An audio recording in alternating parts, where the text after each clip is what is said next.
Assalamu alaikum wa rahmatullahi ta'ala wa barakatuh. Alors aujourd'hui, on va faire ensemble le premier cours de la matière As-Sira an-Nabawiyya, c'est-à-dire la biographie prophétique. Et donc, avant de commencer le cours, comme d'habitude, je vais vous montrer d'où j'ai traduit le cours et je vais bien sûr préciser que je ne suis ni cheikha ni savante, je suis une simple petite étudiante en sciences qui essaie de partager avec vous donc les cours que j'ai fait. Donc, le niveau que je vous partage maintenant, c'est un niveau débutant, donc les cours que j'ai déjà fait et essayer de partager un maximum les petites connaissances que j'ai avec un maximum de personnes, Inch'Allah. Alors, je prends les cours de chez Furqan Academy actuellement, donc je suis inscrite chez eux. Et le cours d'aujourd'hui concernant donc Sira Nabawiya et ainsi tous les cours qui vont suivre, ils sont donnés par le professeur Zaid Al-Abidin, Zain Al-Abidin. Et voici donc son contact, voici donc le site si vous voulez en savoir plus. Et il faut savoir qu'il se base sur le livre Ar-Rahiq al-Maktoum. Si vous voulez acheter ce livre-là, parce que c'est un livre, c'est le livre de biographie prophétique qui est le plus utilisé, le plus fiable, donc utilisé et appuyé par les savants. Et donc, c'est sur ce livre-là qu'il se base pour donner ce cours-là. Donc, dans ce premier cours, et comme je vous ai dit, donc le cours, il est donné en arabe. Moi, j'essaie de vous traduire, de faire en fait des petites diapos pour vous simplifier un maximum et pouvoir simplifier le cours pour vous. Il faut savoir qu'avant de commencer ce cours-là, je tiens à vous dire que pour étudier la biographie prophétique, un cours ne suffit pas, même plusieurs cours ne suffisent pas. Il faut parfois des années, sincèrement sans exagérer, mais plusieurs années pour vraiment connaître la biographie du prophète alayhi salatu wassalam avec tous les détails, avec tout ce qu'il faut. Donc ici, ça va être vraiment un résumé. On va aller à l'essentiel. Il y a des choses que je ne vais pas mentionner et c'est normal, c'est pour pas que le cours soit long, qu'on aille au point essentiel, Inch'Allah. Alors, donc, dans ce premier cours, on va donc introduire ce que c'est donc la Sira Nabawiya, la biographie prophétique, son importance, pourquoi on l'étudie. Et bien entendu, on va parler de l'étape mécoise, c'est-à-dire l'étape dans laquelle le prophète alayhi salatu wassalam était à la Mecque. Alors, bismillah. Donc ici, vous avez comme d'habitude le petit sommaire donc, que j'ai fait. Il faut savoir que ce que je vous conseille, c'est de prendre des petites notes par rapport à ce que je dis, mais pas par rapport à ce qui est affiché ici. Ce qui est affiché, c'est un peu comme si c'était des notes pour moi, personnellement, mais vous pouvez aussi vous appuyer sur les diapos. Alors déjà, qu'est-ce que ça veut dire Sira Nabawiya? Je l'ai dit au début, Sira Nabawiya, donc Sira, ça veut dire biographie en arabe. Donc c'est un mot arabe qui veut dire donc biographie traduit en français. Nabawiya, ça vient de Nabi. Et Nabi, ça veut dire prophète. Donc si on traduit le mot Sira Nabawiya, ça veut dire la biographie prophétique. Donc quand on parle directement, donc quand on parle de Sira Nabawiya, on fait directement référence à la biographie du prophète Mohammed alayhi salatu wassalam. On ne fait pas si vous dites Sira Nabawiya sans dire Sira Nabawiya, le Rasoul Mohammed alayhi salatu wassalam, on va savoir juste avec le mot Sira Nabawiya que ça fait référence au prophète Mohammed alayhi salatu wassalam, pas à un autre prophète, d'accord? Alors, pourquoi est-ce qu'on doit étudier la Sira Nabawiya? Alors, il faut savoir que la biographie prophétique, avant, elle était, on va dire, fusionnée avec les ahadiths. C'est-à-dire que la biographie prophétique ainsi que les hadiths de Sahih Muslim, Sahih Bukhari ne faisaient qu'une seule science. Et ensuite, en fait, c'est devenu on va dire, une science indépendante. Maintenant, quand vous allez vous inscrire dans des instituts religieux, etc., vous allez avoir une matière, donc matière à Sira Nabawiya, une matière, par exemple, al-Ahadith, donc dans laquelle vous allez étudier, par exemple, les Ahadiths, les 40 Nawawiya, vous allez commencer par ça, et ensuite des Hadiths de Sahih Bukhari, Sahih Muslim, etc. Donc, avant, il faut savoir que c'était tellement important que ça ne se détachait pas de la siran des hadiths, pardon. Donc, quand les Sahaba étudiaient justement, donc les tabi'in, etc., étudiaient les hadiths, étudiaient avec donc directement la sira nabawiya parce que les deux sont reliés et on va le voir, Inch'Allah, ensuite. Alors, première raison par laquelle, il y a plusieurs raisons, mais je n'ai cité quelques-unes. Première raison pour laquelle on étudie en fait la biographie du prophète, alayhi salatu wassalam, c'est d'abord et avant tout pour prendre exemple du prophète, alayhi salatu wassalam, dans ses comportements et dans sa vie. C'est quand, en fait, on étudie la biographie du prophète, alayhi salatu wassalam, quand on sait comment, donc, comment il se comportait quand il était heureux, comment il se comportait quand il était énervé, donc, comment il contrôlait ses émotions, comment il se comporter avec les gens. Donc, toutes ces choses-là, c'est important justement de les savoir et pour les savoir, pour donc se comporter comme le prophète alayhi salatu wassalam, essayer au maximum de se rapprocher du comportement du prophète alayhi salatu wassalam, il faut donc étudier sa biographie. Si on n'étudie pas sa biographie, à ce moment-là, on ne pourra pas justement prendre exemple sur le prophète alayhi salatu wassalam. D'ailleurs, ici, je vous montre en fait le livre donc Ar-Rahiq al-Maktoum que je vous ai cité et que c'est un livre de référence pour étudier la vie du prophète alayhi salatu wassalam. Et il y a aussi As-Sira de Ibn Hisham. Donc, c'est deux livres qui sont fiables, mais le premier qui est beaucoup très utilisé, c'est Ar-Rahiq al-Maktoum. Et ici, vous aurez, masha'Allah, énormément de détails sur la vie du prophète alayhi salatu wassalam que forcément, je ne vais pas pouvoir mentionner ici. Alors, il faut savoir que parmi les premiers sahaba à avoir justement écrit la Sira Nabawiya, on a Urwa ibn Zubayr ibn al-Awwam, donc c'est un nom à retenir. Donc, ça a été un des premiers sahabis, d'accord, qui a écrit la Sira Nabawiya. Et une autre des raisons pour lesquelles on étudie donc la Sira du prophète alayhi salatu wassalam, donc sa biographie, c'est pour faire le lien avec le Coran et l'expliquer. Donc ici, j'ai fait une petite faute d'orthographe, donc vous m'excuserez s'il y a des petites fautes, des accents qui sont oubliés, etc. C'est tout à fait normal. J'ai un clavier QWERTY, j'ai pas les accents, donc je fais comme je peux. Parfois, le correcteur automatique m'aide, mais parfois pas. Donc vous m'excuserez en avance par rapport à ça, ce n'est pas fait exprès.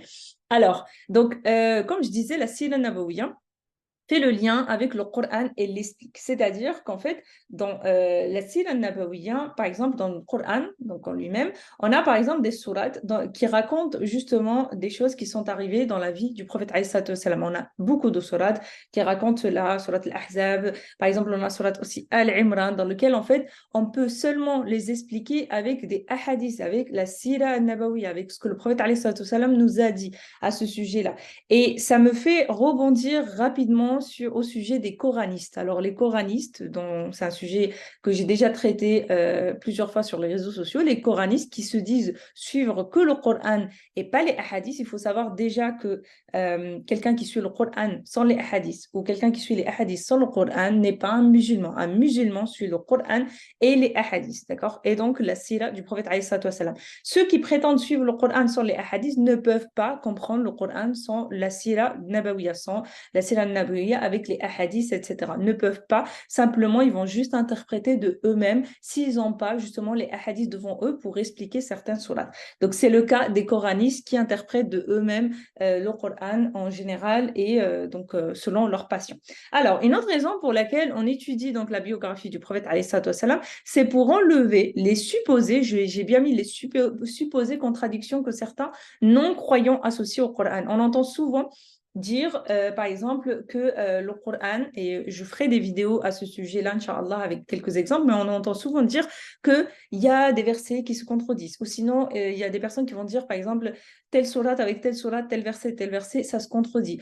Ou voilà. Donc, il n'y a pas de contradiction dans le Coran. Alors, une personne qui, bien sûr, n'a pas étudié, qui n'a pas de science, etc., va à première vue penser qu'il y a des contradictions, alors qu'il n'y a pas de contradiction dans la parole d'Allah Azza wa Jal.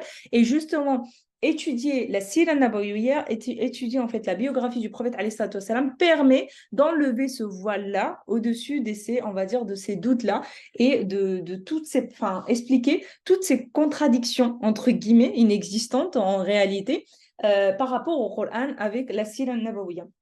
Donc ça, c'est une des raisons qui fait qu'il est très important d'étudier la Sira Nabawiya pour pouvoir mieux comprendre le Coran et mieux voir qu'il n'y a pas justement, il n'y a pas de ta'arud, il n'y a pas de contradiction. Ensuite, une autre raison pour laquelle on étudie la Sira Nabawiya, c'est pour beaucoup plus aimer le prophète alayhi salatu wassalam, beaucoup plus croire au prophète alayhi salatu wassalam, d'accord? Et beaucoup plus justement, quand on connaît le prophète alayhi salatu wassalam, on croit beaucoup plus à lui, on voit, en fait, on connaît à travers donc sa vie comment il se comportait face à différentes situations, comment il se comportait, comme j'ai dit, face aux personnes, comment il se comportait donc dans dans toute sa vie. À ce moment-là, on peut que plus l'aimer, d'accord? On peut que plus l'aimer, plus l'admirer et plus justement essayer. Donc, quand on admire quelqu'un, on aime quelqu'un et on admire quelqu'un, on essaye au maximum de lui ressembler. Donc, bien sûr qu'on ne pourra jamais atteindre ce niveau-là de ressembler 100% au prophète alayhi salatu wassalam, mais il faut essayer à un maximum d'avoir donc le maximum de comportements qui ressemblent ressemble au prophète alayhi salatu wassalam. C'est un peu l'exemple que je donne toujours. Malheureusement, les jeunes de nos jours essayent de prendre comme exemple justement les influenceurs, influenceuses, etc. Alors, au lieu de prendre les exemples, d'accord, des influenceurs, influenceuses, etc., il faut prendre l'exemple du prophète alayhi salatu wassalam. En tant que musulman, on se doit de prendre l'exemple du prophète alayhi salatu wassalam, des femmes du prophète alayhi salatu wassalam, ainsi que des compagnons. Eux sont nos meilleurs exemples en tant que musulmans. Et une autre raison, d'accord, qui nous rend obligatoire justement et très important d'étudier la biographie du prophète alayhi salatu wassalam, c'est justement dans sa biographie qu'on sait comment on construit les sociétés, d'accord, comment les pays se sont construits, vraiment avec des vraies valeurs, avec des vrais principes. Alors, il y a des personnes qui vont dire, mais comment ça? On peut faire ça sans connaître la biographie du prophète alayhi salatu wassalam. En fait, justement, pas du tout. Il faut savoir que dans la Sira Nabawiya, dans la biographie du prophète alayhi salatu wassalam, on comprend et on voit comment donc, le prophète alayhi salatu wassalam, ainsi que les compagnons sont passés d'être des simples bergers, d'accord? Parce que le prophète alayhi salatu wassalam, ainsi que beaucoup de prophètes, étaient des bergers, d'accord? Les compagnons aussi. Donc, ils sont passés d'être des simples bergers à devenir justement des dirigeants, d'accord? De plein de pays, de toute une communauté, de plein de pays, etc. Et de diriger avec justesse, donc avec le Coran et la Sunna, justement, avec justesse, ces pays-là, avec des vraies valeurs et des vrais principes. Alors, pour ceux qui ne comprennent pas, pour résumer, c'est que l'islam n'est pas seulement un mode de vie privé. L'islam, d'accord, il est là pour, en fait, nous dire et nous diriger dans tout dans notre vie. C'est-à-dire que ça soit dans la vie privée, que ça soit aussi dans la vie dans la société et que ça soit aussi dans la politique, d'accord? Que ça soit comment diriger un pays, justement avec la charia, etc. Donc, il faut savoir que l'islam, donc, il n'a pas été envoyé, donc, le prophète alayhi salam n'a pas été envoyé avec justement juste un message pour nous dire adorez Allah Azza wa Jal dans votre vie privée et puis c'est tout. Pas, voilà, ne montrez pas ça dans la société, n'essayez pas d'appliquer l'islam dans la politique, n'essayez pas d'appliquer l'islam, par exemple, dans les pays, etc. Pas du tout. C'est tout à fait le contraire. L'islam doit être appliqué à tous les niveaux. Donc, c'est justement pour ça que l'islam est arrivé. Donc, c'est ça que je veux dire par cette phrase-là pour ceux qui donc, ne l'ont pas compris. Donc, comment gérer donc, des pays entiers, d'accord, à l'aide du Coran et la Sunna, donc à l'aide de la Sharia. Ensuite, il faut donc comprendre avant de commencer à parler de la révélation, etc. On va regarder un petit peu en résumé quel était l'état des Arabes avant la révélation. On va s'occuper seulement des Arabes, mais il faut savoir que les non-Arabes avaient donc le même état. Donc, c'est-à-dire ils étaient dans l'ignorance, etc. Bon, ils adoraient d'autres statues, d'autres idoles, etc. Mais c'était le même principe. Donc, l'état des Arabes avant la révélation, il faut savoir que ils étaient dans une ignorance totale. Donc, plusieurs années se sont écoulées donc, depuis le dernier messager qui a été envoyé par Allah Azza wa Jal. Et donc, les gens, ils ont commencé à oublier donc, le tawhid. Ils ont commencé à oublier l'unicité d'Allah Azza wa Jal. Et ils ont commencé justement, surtout à cause de Amr ibn Luhay, qui a été le premier homme à avoir introduit en fait les idoles et les statues au sein de la Mecque, d'accord? Avant, il n'y en avait pas. Il n'y en avait pas dans la Mecque, etc. Il a été le premier à l'introduire. Et pourquoi les gens ont accepté cela? Pourquoi ils l'ont pas refusé? Parce qu'il faut savoir que cet homme-là, il était apprécié, il était respecté, apprécié par les gens donc, de la Mecque et les Arabes en général. Donc très respecté, très écouté, etc.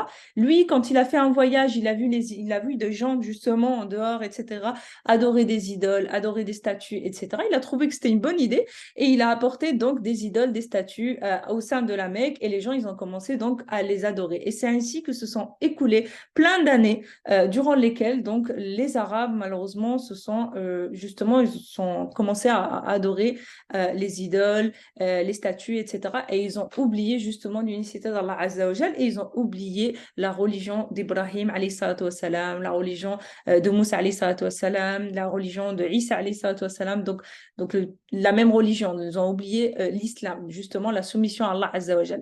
Donc ça a commencé comme ça, ce qui a fait que les Arabes se sont justement, on va dire, mis dans une profonde, on va dire, dans un profond paganisme, si on peut dire ça comme ça, dans un profond shirk, association Euh, et ils étaient complètement en fait égarés.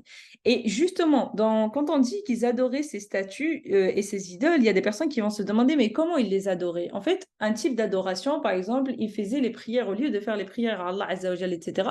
Ils venaient auprès de ces statues-là et ils faisaient les prières auprès de ces statues-là. Quand ils avaient quelque chose à demander, quelqu'un était malade, quelqu'un avait besoin d'argent, etc., ils venaient auprès de ces statues-là et ils adoraient. Il y a des personnes, d'accord, qui savaient qu'il y avait qu'Allah Azza wa Jal, qu'il y avait qu'un seul Dieu, pardon.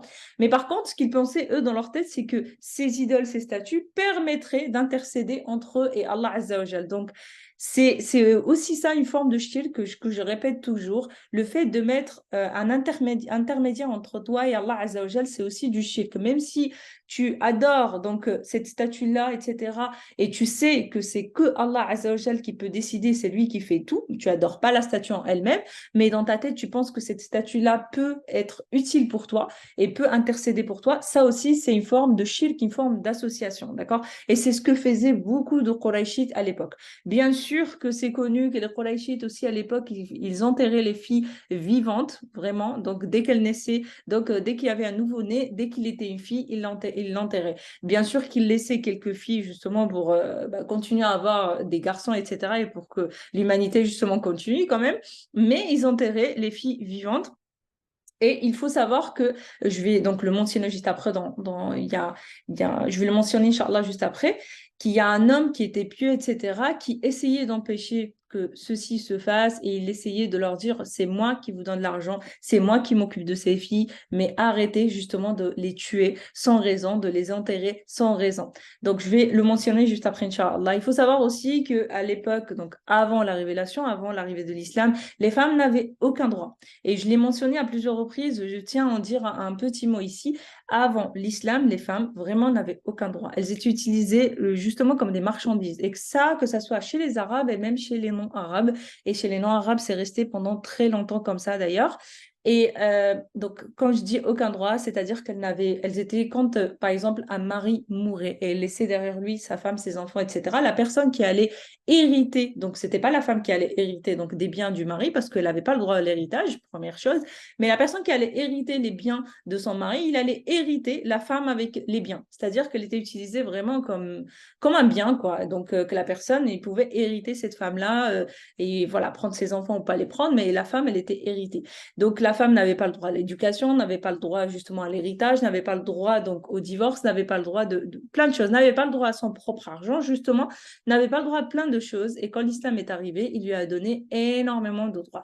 Bien sûr qu'il y avait beaucoup de mensonges, il y avait beaucoup de triches dans le commerce, par exemple, dans le poids, etc. Et ça, c'est connu. Donc, il y avait, on va dire, énormément de corruption, donc énormément d'injustice qui était donc partagée malheureusement et qui faisait que l'état des Arabes avant la révélation, avant l'arrivée de l'islam, était catastrophique. Il faut savoir que malgré ça, malgré que l'État était catastrophique et que là, en grande majorité, ils étaient tous, on va dire, égarés, il faut savoir qu'il y avait quand même des croyants à cette époque-là. Et parmi les croyants, je vais mentionner deux, Zayd ibn Ammar, pardon, ibn Nufayl, qui était sur la voie donc d'Ibrahim alayhi salatu wassalam, donc qui adorait un seul Dieu, qui ne faisait pas du shirk. Et il y avait aussi Waraqa ibn Nawfal qui était sur le vrai christianisme. Quand je dis sur le vrai christianisme, c'est qu'il ne croyait pas à la Trinité, etc. Il était sur vraiment la voie de Isa alayhi salatu wassalam. Et Zayd ibn Ammar ibn Nufayl, c'est lui qui, justement, quand il voyait que les Arabes essayaient d'enterrer les filles vivantes, etc., il venait vers eux, il leur disait, moi, je vais vous donner son argent, moi, je vais m'occuper d'elles, ne les enterrez pas si vous avez, parce qu'ils l'enterraient, ils enterraient les filles, donc d'abord par honte, parce que c'était une honte d'avoir une fille, justement, et ils l'enterraient aussi par peur de la pauvreté, etc., parce qu'ils avaient des croyances aussi que si tu as une fille, donc tu serais pauvre, etc., et parfois, ben, ils avaient donc des croyances de dire, ben, on n'aura pas assez d'argent pour élever, par exemple, un garçon, une fille, etc., donc ils préféraient sacrifier la fille. Donc il y avait plusieurs choses qui faisaient que justement ils enterraient les petites filles, les nouveau-nés, filles vivantes. Alors, il faut savoir, ici, je tiens à préciser quelque chose parce que beaucoup vont se demander comment ça se fait, est-ce que ces deux personnes-là sont allées au paradis vu qu'ils étaient des croyants mais qui n'étaient pas, donc qui sont arrivés, enfin qui sont morts avant justement que la révélation du prophète alayhi salatu wassalam arrive, donc ils n'étaient pas sur, on va dire, la législation islamique, d'accord? Par contre, ils étaient musulmans, donc ils étaient soumis à Allah Azza wa Jal. Il faut savoir que Zayd ibn Ammar, son fils, alors attendez, je cherche, j'oublie toujours le nom de son fils. Il faut savoir que Zayd ibn Ammar, d'accord, il avait un fils qui, justement, son fils, voilà, je l'ai trouvé. Zayd ibn Ammar, il avait un fils qui est Saïd ibn Zayd. Donc, Saïd ibn Zayd, il fait partie des Mubashirin bil Jannah. Mubashirin bil Jannah, c'est-à-dire les promis au paradis. Et il faut savoir que Saïd ibn Zayd, quand il a demandé au prophète, alayhi salatu wassalam, est-ce que son père, Zayd ibn Ammar ibn Nufayl, est-ce qu'il était au paradis ou en enfer? Le prophète alayhi salatu wassalam, lui a dit, je le vois au paradis. Laqad ra'aytuhu fil jannah. Je le vois, je l'ai vu au paradis. Donc, ça indique, et ça, c'est ce que je veux vous expliquer, ça indique que toutes les personnes qui pensent que toutes les personnes avant l'arrivée du prophète alayhi salatu wassalam, vont en enfer, c'est faux. Toutes les personnes qui sont restées sur la vraie voie, d'accord, du prophète qui a précédé, d'accord, iront au paradis. C'est des croyances, c'est-à-dire, j'essaierai d'expliquer ce point-là assez rapidement. C'est-à-dire quand Allah Azza wa Jal envoie le prophète, par exemple, Moussa alayhi salatu wassalam, d'accord, donc avec le tawhid. Donc c'est toujours le même message, d'accord. C'est peut-être les préceptes qui vont changer, c'est-à-dire comment jeûner, comment prier, etc. Mais c'est toujours le même message. Donc l'unicité d'Allah Azza wa Jal, ne pas voler, ne pas faire du mal, ne pas faire ceci, etc. Mais c'est, on va dire, les préceptes en général qui vont changer. Donc quand Allah Azza wa Jal envoie par exemple Moussa alayhi salatu wassalam avec donc un message, toutes les personnes qui suivent Moussa alayhi salatu wassalam iront bien entendu au paradis. Quand Moussa alayhi salatu wassalam, il décède et que passent des années et des siècles, donc il n'y ait pas de prophète, d'accord? Toutes les personnes qui sont restées sur le message de Moussa alayhi salatu wassalam, d'accord, ils vont au paradis. Quand Allah Azza wa Jal envoie Isa alayhi salatu wassalam, donc quand on voit Isa donc après, il faut savoir qu'ensuite, toutes les personnes qui, au lieu d'accepter la révélation de Isa alayhi salam, au lieu d'accepter sa révélation, ils continuent à suivre Moussa alayhi salam, à ce moment-là, d'accord, oui, ils sont égarés. Parce que à partir du moment où Allah Azza wa Jal envoie un messager, d'accord, il faut suivre le messager qu'il a envoyé. C'est pour ça que donc Zayd ibn Ammar ibn Nufayl, Waraqa ibn Nawfal, etc., ils font partie des gens qui sont au paradis parce que eux ne sont même pas arrivés à la révélation du prophète alayhi salatu wassalam, et donc ils étaient de toute façon sur donc la bonne religion, et ils n'étaient pas donc des égarés, ils n'étaient pas mouchriquines, ils ne faisaient pas en fait l'adoration des idoles, l'adoration donc des statues, etc. D'accord, ils ne faisaient pas de shirk, donc ils étaient sur la bonne voie. Maintenant, toutes les personnes qui, de nos jours, au jour d'aujourd'hui, d'accord, disent, bah, on est sur le vrai christianisme, donc le christianisme, parce que bon, c'est rare qu'il y ait des personnes comme ça, mais même si une personne vient vous dire, je suis sur le vrai christianisme, celui de Isa alayhi salam, même comme ça, il faut savoir que c'est une personne qui est mécréante parce que le prophète Mohammed alayhi salatu wassalam, c'est le dernier des prophètes et c'est le prophète qu'on doit tous suivre. Toute l'humanité doit suivre ce prophète-là. C'est un prophète qui a été envoyé donc pour toute l'humanité. Tu ne peux pas suivre le prophète Isa alayhi salam. Tu dois suivre le dernier des messagers qui a été envoyé. Donc c'est pour résumer, chaque prophète qui arrive, on va dire, abroge la loi, si je peux le dire comme ça, la législation islamique, on va dire, la loi législation qu'il y a juste avant. D'accord? Donc j'espère que ce point-là est compris parce que beaucoup pensent que voilà, toutes les personnes qui étaient là avant la révélation du prophète alayhi salatu wassalam iront en enfer alors que ça ne marche pas comme ça. Allah Azza wa Jal n'est pas injuste. Tant qu'ils sont restés sur le tawhid, ils iront au paradis. Alors, là, on va commencer par parler un petit peu de l'enfance du prophète alayhi salatu wassalam. Alors, il faut savoir que le prophète alayhi salatu wassalam, donc quand il est né, donc son papa, il était mort. Donc, son papa qui s'appelle Abdullah, donc il était mort. Et dès sa naissance, sa maman l'a envoyé en fait à la campagne, d'accord, de sa naissance à ses 4 ans. Et il a eu une nourrice. Donc, sa nourrice, elle s'appelle Halima Sa'diya. Et il y en a beaucoup qui vont se demander, mais pourquoi avant ils envoyaient les enfants à la campagne? Il y avait plusieurs raisons à ça. En fait, donc quand je dis à la campagne, c'est-à-dire, bah, bien sûr à la campagne, quoi. C'est différent justement de la ville, etc. Pour justement éviter à ces enfants-là d'attraper par exemple des maladies. Et donc ils savaient déjà, on va dire, que l'air par exemple de la ville, entre guillemets, hein, parce que voilà, vous voyez un petit peu comment était leur ville, mais l'air de la ville était beaucoup plus pollué justement que l'air de la campagne.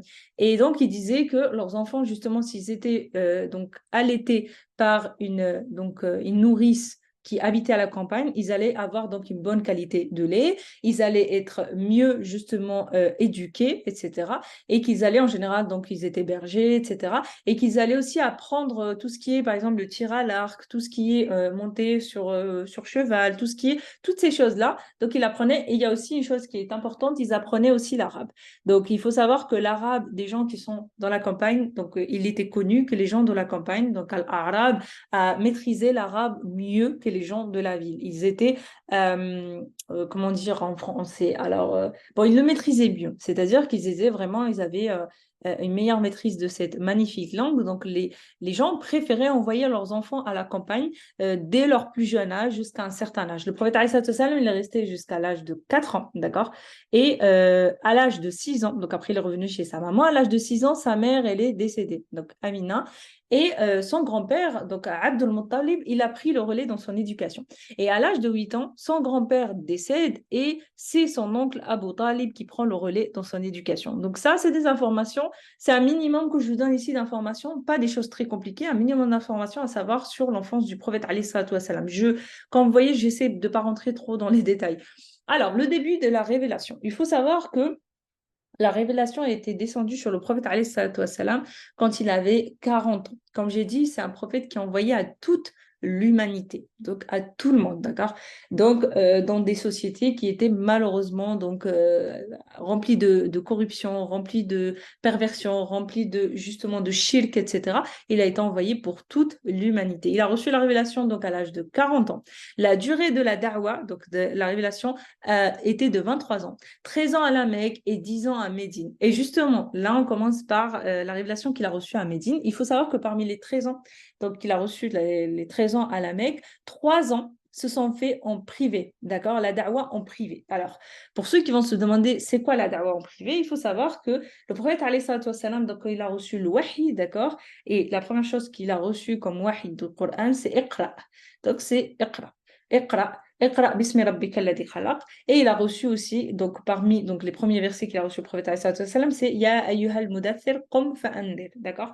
Et donc, le prophète, alayhi salatu wassalam, il a commencé à faire la da'wa. Et il a commencé à faire la da'wa donc, aux personnes les plus proches. Donc, sa femme, Khadija, donc Khadija bint Khuwaylid, donc il a commencé par sa femme. Il a commencé par Zayd ibn Haritha. Il a commencé aussi par son ami Abu Bakr as-Siddiq, par Ali ibn Abi Talib, qui était un enfant à l'époque. Donc, il a commencé donc, par eux. Et il faut savoir que c'est les premiers, justement, qui se sont convertis dès le début. D'accord? Donc, la première femme qui s'est convertie, c'est sa femme, Khadija bint Khuwaylid. Le premier homme qui se convertit à l'islam, c'est Abu Bakr as-Siddiq, d'accord, radiyallahu anhu. Le premier enfant qui s'est converti, donc à l'époque il était enfant, c'est Ali ibn Abi Talib, radiyallahu anhu. Et le premier Maula, je n'ai pas de traduction pour Maula, mais il faut savoir que Zayd ibn Haritha était son enfant adoptif avant que l'adoption justement soit abrogée au sens de l'adoption, d'accord?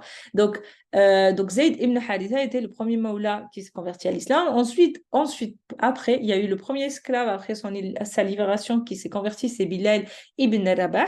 Et il faut savoir qu'après les 3 ans de da'wa privée, et la da'wa privée justement, le prophète alayhi salatu wassalam l'a fait donc à ses proches et par exemple Abu Bakr as-Siddiq le faisait aussi à son tour. Il faut savoir que par la cause de Abu Bakr as-Siddiq, il y a 5 parmi les 10 promis, les 10 hommes promis au paradis se sont convertis sous la main donc de Abu Bakr as-Siddiq. C'est-à-dire que lui, il faisait passer le message et de leur côté, les personnes qui se convertissaient à l'islam, ils essayaient aussi d'en parler autour d'eux, d'accord, mais en toute discrétion, on va dire, voilà, en essayant d'être le plus discret possible, etc. Donc 3 ans, pendant 3 ans de da'wa en privé. Et ensuite, après, donc les 3 ans de da'wa en privé, d'accord, place à la da'wa publique. Et c'est là quand le prophète alayhi salatu wassalam, il a reçu le wahi et il a reçu la ayah qui dit wa anzir ashratakal aqrabin. Alors, et quand le prophète alayhi salatu wassalam, il a reçu ça, donc il est monté sur donc Sa'ad al-Nabi alayhi salatu wassalam à la Jabal as-Safa. Donc il est monté sur la montagne de Safa et il a commencé justement à appeler Quraysh et les appeler donc au tawhid, leur dire voilà, il faut croire en un seul Allah Azza wa Jal, le seul et unique, il faut arrêter votre shirk. Et donc il a commencé à leur faire. Donc il n'y avait pas encore, hein, pour toutes les personnes, il n'y avait pas encore tout ce qui est prière, il n'y avait pas encore tout ce qui est. Voilà, on est vraiment dans le début de l'unicité, de vraiment adorer Allah Azza wa Jal et voilà, ne lui associez rien. Délaissez les idoles, délaissez tous ces statuts-là, délaissez toutes ces shirks, délaissez ces triches, délaissez ces... Voilà, ayez le bon comportement, adorez Allah Azza wa Jalla. On était vraiment dans les débuts. Et même avec ça, les Quraishis, bien entendu, ils n'étaient pas contents. Donc même juste avec le début, avec juste le tawhid, ils n'étaient pas contents. Donc qu'est-ce qu'ils ont commencé à faire pour l'attaquer? Alors, je vais vous expliquer, je vais vous donner quelques exemples des attaques que les Quraishites ont fait au prophète alayhi salatu wassalam, mais il y en a eu plein d'autres. Alors d'abord, ils ont attaqué le prophète alayhi salatu wassalam dans sa personne.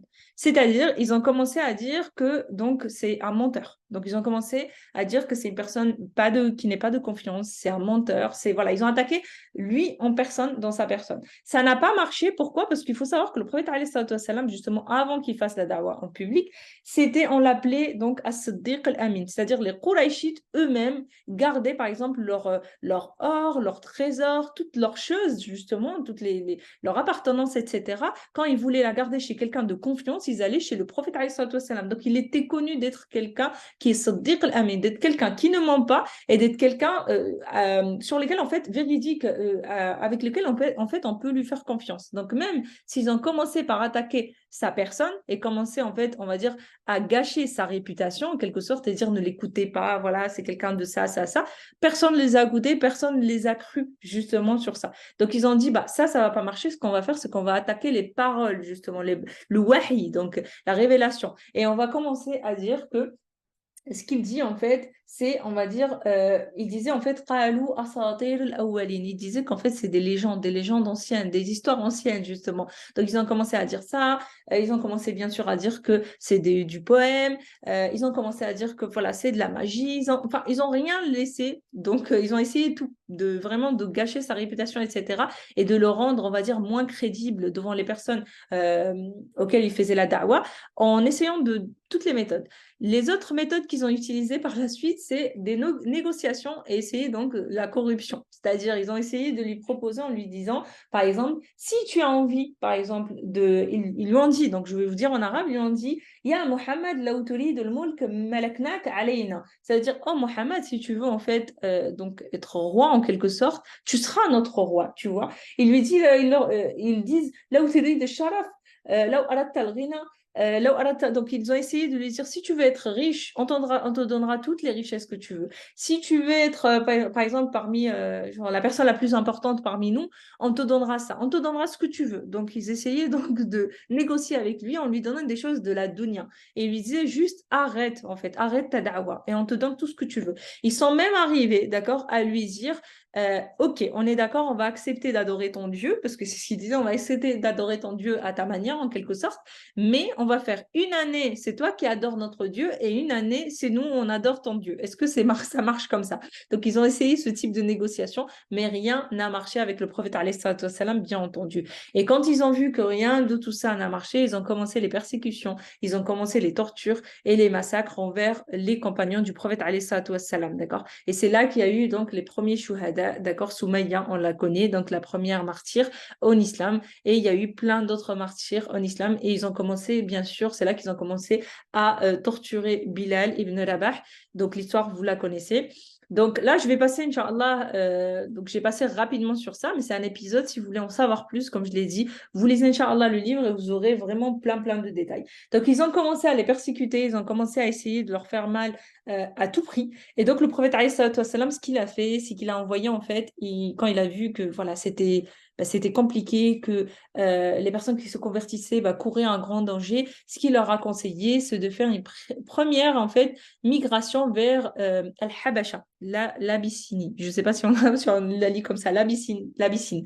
Donc en arabe, c'est Al-Habasha. Donc ils sont partis, il leur a dit allez à Al-Habasha. Là-bas, il y a un roi qui est juste. Et donc, peut-être vous connaissez l'histoire, ils sont partis, donc une partie, donc pas tout le monde, mais une partie sont partis à Al-Habasha, donc première migration vers Al-Habasha. Et il faut savoir que même dans leur première migration vers Al-Habasha, les Qurayshites ne les ont pas laissés tranquilles, ils les ont persécutés, ils ont envoyé donc leurs meilleurs hommes là-bas pour essayer, tenter en fait justement ils sont arrivés en fait avec plein de cadeaux, plein d'or, plein de choses, etc., vers le roi de la Habasha, donc à cette époque-là. Et ils lui ont dit, écoute, ces personnes-là, ils sont en train en quelque sorte d'insulter ta religion parce il était chrétien.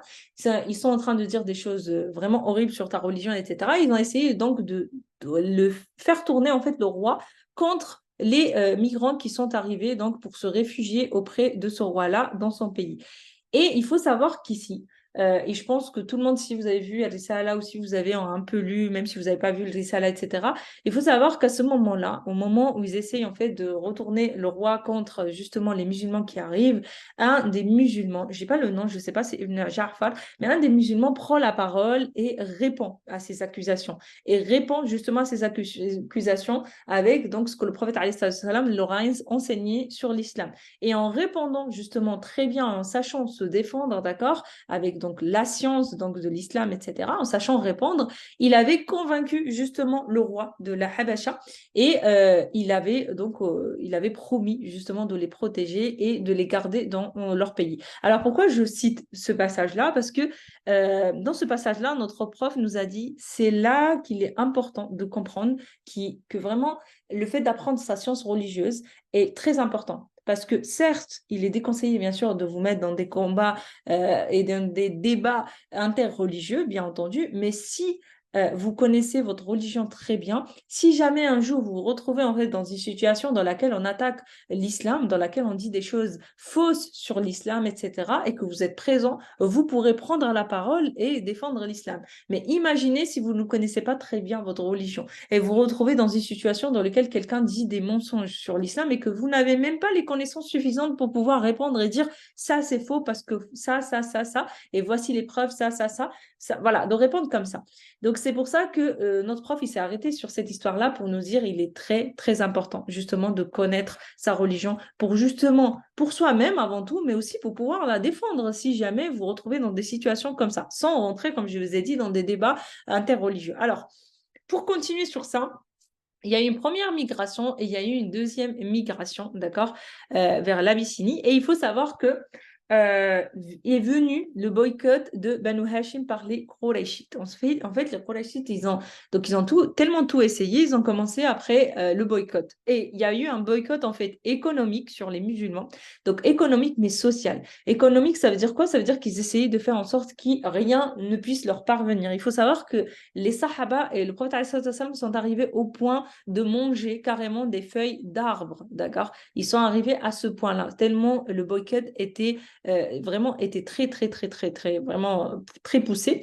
Et ils n'avaient pas, il faut comprendre, voilà, je pense que des personnes se demandent, mais pourquoi ils ne se défendaient pas? Pourquoi ils ne sortaient pas, voilà, ils faisaient la guerre, etc. Il faut savoir que pendant toute cette période-là, d'accord, à la Mecque, ils avaient l'interdiction de faire la guerre. Ils avaient l'interdiction, d'accord, même pour se défendre, ils avaient l'interdiction de faire du mal aux personnes, d'accord? Et donc ça répond aux personnes qui disent non, mais l'islam, il a commencé avec la paix, etc. Non, pas du tout. Il faut savoir que pendant toute cette période-là de la da'wah à la Mecque, c'était pacifique à 100%. Ils avaient, comme j'ai dit, même pas le droit de se défendre en quelque sorte, c'est-à-dire d'attaquer en défense propre, même pas ça. Donc c'est vrai qu'ils étaient humiliés, maltraités à un point pas possible. Et quand je dis qu'il y avait un boycott aussi social, c'est que les Banu Hashim, ils n'avaient pas, et donc les Qurayshites n'acceptaient pas de se marier ou de se mélanger avec les Banu Hashim. Donc c'est-à-dire un boycott carrément social. C'est du genre, non, on ne se marie pas de chez vous, vous ne vous mariez pas de chez nous, etc. C'était vraiment une grande coupure. Et ensuite à ça, il faut savoir que est arrivée aussi qu'on appelle l'année de la tristesse. C'est l'année à laquelle est décédée l'épouse du prophète alayhi salam, donc Khadija bint Khuwaylid rahimahullah, et aussi l'oncle du prophète alayhi salam, Abu Talib. Et bien sûr, même si je ne l'ai pas dit, peut-être vous savez, mais l'oncle du prophète alayhi salam, c'est vrai que je n'ai pas mentionné beaucoup de choses, mais il faut savoir qu'il a joué un très grand rôle dans la da'wah du prophète alayhi salam. Malheureusement, il est mort mécréant, mais il faut savoir qu'il défendait toujours le prophète alayhi salam et que si le prophète alayhi salam, justement, bien sûr, il était défendu avant tout par Allah Azza wa Jal, mais Allah Azza wa Jal a mis Abu Talib en tant que cause, qui faisait en sorte que justement même si les compagnons du prophète alayhi salatu wassalam étaient torturés, étaient tués, etc., jamais on avait réussi à faire du mal au prophète alayhi salatu wassalam parce qu'Abu Talib avait en fait une grande place parmi les Qurayshites. Il était respecté, etc. Donc parmi les personnes les plus importantes. Et donc le prophète alayhi salatu wassalam pouvait compter sur lui malgré qu'il était mécréant. Donc l'année de la tristesse était une année très dure pour le prophète alayhi salatu wassalam. Décès de son épouse et de son oncle qui l'aidait. Mais par contre, juste après, il faut savoir qu'il y a eu donc beaucoup de bonnes nouvelles. Donc, il y a eu des conversions des Sahaba qui étaient très importantes, donc des Sahaba qui étaient très importants justement parmi les Qurayshites. Parmi eux, on peut justement citer la conversion de Hamza ibn Abdul Muttalib, qui est un oncle du prophète alayhi salatu wassalam, un autre oncle du prophète alayhi salatu wassalam. Il y a eu la conversion de Omar ibn al-Khattab, radiallahu anhu. Il y a eu la conversion, par exemple, aussi. Il y a eu la conversion de Mus'ab ibn Umayr qui était avec eux. Donc, il faut savoir que malgré donc l'année de tristesse, etc., le fait qu'il y ait eu donc des hommes importants de chez les Qurayshites qui se sont convertis à l'islam, ça a vraiment été le début d'un grand succès. D'accord? Malgré tout, il faut savoir que quand ils ont fait la hijra donc, de la Mecque vers Médine, donc on va en parler, Inch'Allah, plus en détail dans le prochain cours, il faut savoir qu'ils n'étaient pas plus de 200 personnes parce que déjà, il faut savoir que dans Ghazwat Badr, c'est ça, dans Ghazwat Badr, ils n'étaient pas plus de 300 personnes. C'est-à-dire que malgré qu'il y a eu 13 ans de da'wah, donc 13 ans de da'wah, en 13 ans de da'wah, il n'y a pas eu plus de... Il y a eu 200 et quelques, donc on n'a pas le chiffre exact, mais il y a pas, ça n'a pas dépassé énormément de personnes qui se sont converties à l'islam. Mais malgré ça, on va le voir par la suite, subhanallah, l'islam va s'éparpiller, justement, va toucher beaucoup plus de personnes, Allahumma barik, et va évoluer, donc et toucher beaucoup plus d'hommes et avoir beaucoup plus de convertis, subhanallah, assez rapidement. Donc, cette étape-là, l'étape de la Mecque, il faut savoir que c'est une étape cruciale qui a permis justement de faire patienter le prophète alayhi salatu wassalam ainsi que les compagnons et les préparer à l'étape qui est l'étape d'après. Donc, Inch'Allah, dans le prochain cours, on va d'abord parler de l'étape d'après, donc de la hijra de la Mecque vers les Médines, Inch'Allah. Et par la suite, on va commencer à parler des Ghazawat, qui sont vraiment une partie très importante quand vous allez lire, Inch'Allah, le livre Al-Rahiq al-Maktoum. Vous allez voir que les Ghazawat, les batailles, ont une place très importante, d'accord, dans ce livre-là, parce qu'ils ont joué un rôle très important justement dans la da'wah aussi, d'accord. Donc cette étape-là de la Mecque, elle a joué un rôle très important, mais aussi les Ghazawat l'ont fait aussi. Donc qu'Allah vous préserve. J'espère que ce petit cours assez simple à mon niveau vous a servi, Inch'Allah, qui vous a été utile et que ça vous encouragera justement à acheter ce livre-là, bi'idhnillah, et commencer à le lire. Donc voilà, si vous ne savez pas lire l'arabe, c'est pas grave, vous l'achetez traduit en français et comme ça vous lisez un peu plus en détail parce que voilà, ici j'ai passé rapidement, je vous ai même pas mentionné donc les enfants du prophète alayhi salatu wassalam, donc qui sont des enfants qui sont nés de Khadija bint Khuwaylid, je vous ai même pas mentionné, enfin il y a plein de détails que je vous ai pas mentionnés, mais c'était pour ne pas faire que ça soit trop long et pour justement mentionner les points essentiels, Inch'Allah, dans la biographie prophétique. Qu'Allah vous préserve, je vais y arriver. Wassalamu alaikum.